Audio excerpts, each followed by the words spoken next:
सौभाग्यशाली तोता। बहुत समय पहले की बात है। एक छोटे से गांव के पास एक सुंदर जंगल था।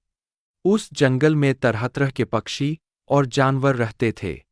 उन्हीं पक्षियों में एक अनोखा तोता भी रहता था, जिसका नाम चिरकू था।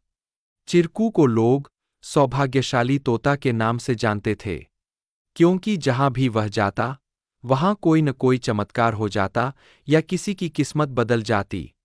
गांव के लोग मानते थे कि अगर चिरकू उनके घर आ जाए, तो उनके जीवन में सुख और समृद्धि आ जाती है। चिरकू हमेशा खुश रहता और अपनी मधुर आवाज में गाने गाता। लोग उसे फल और अनाज खिलाते और उसकी भलाई की कामना करते थे। चिरकू भी गांव के लोगों से बहुत प्यार करता था और जहां भी जाता, खुशियां बांटता। एक दिन गांव में एक गरीब किसान, जिसका नाम रघु था, बहुत परेशान था। उसकी फसलें बर्बाद हो गई थीं और उसके पास खाने को भी कुछ नहीं था। वह दिन-रात मेहनत करता, लेकिन किस्मत उसका साथ नहीं दे रही थी।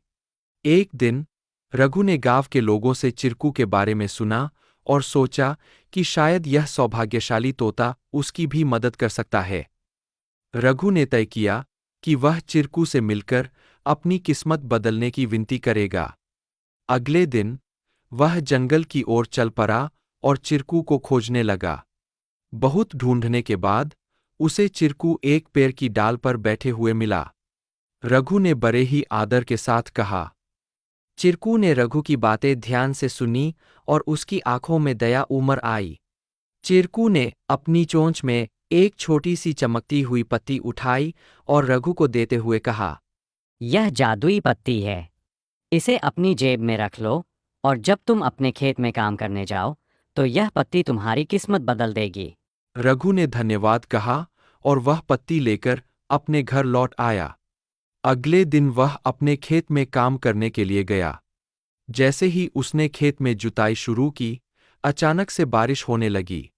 उसकी सूखी जमीन हरी भरी हो गई और थोड़े ही समय में उसकी फसलें लहलहा उठीं। रघु की मेहनत सफल हुई और उसकी किस्मत सच में बदल गई। अब रघु के पास भरपूर अनाज था और वह फिर से खुशहाल जीवन जीने लगा। उसने गांव के लोगों को चिरकू की बुद्धिमानी और उसके द्वारा दी गई जादुई पत्ती के बारे में बताया। सभी लोग चिरकू की प्रशंसा करने लगे और उसे और भी अधिक प्यार देने लगे। लेकिन चिरकू ने रघु को एक बात कही थी। याद रखना, यह पत्ती सिर्फ तुम्हारी मेहनत का साथ देगी। अगर तुम मेहनत करना छोड़ दोगे, तो यह भी अपना जादू खो देगी।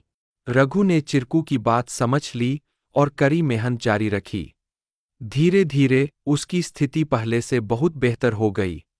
वह गांव के सबसे सफल किसानों में से एक बन गया, लेकिन उसने कभी यह नहीं भूला कि उसकी सफलता में चिरकू और उसकी मेहनत का कितना बड़ा हाथ था। कहानी से सीख। इस कहानी से हमें यह सीख मिलती है कि किस्मत भी उन्हीं का साथ देती है, जो खुद मेहनत करते हैं। सौभाग्य और अवसर तभी काम आते हैं, जब हम अपने प्रयासों से उन्हें सही दिशा देते हैं। Please like, share and subscribe our channel to learn more.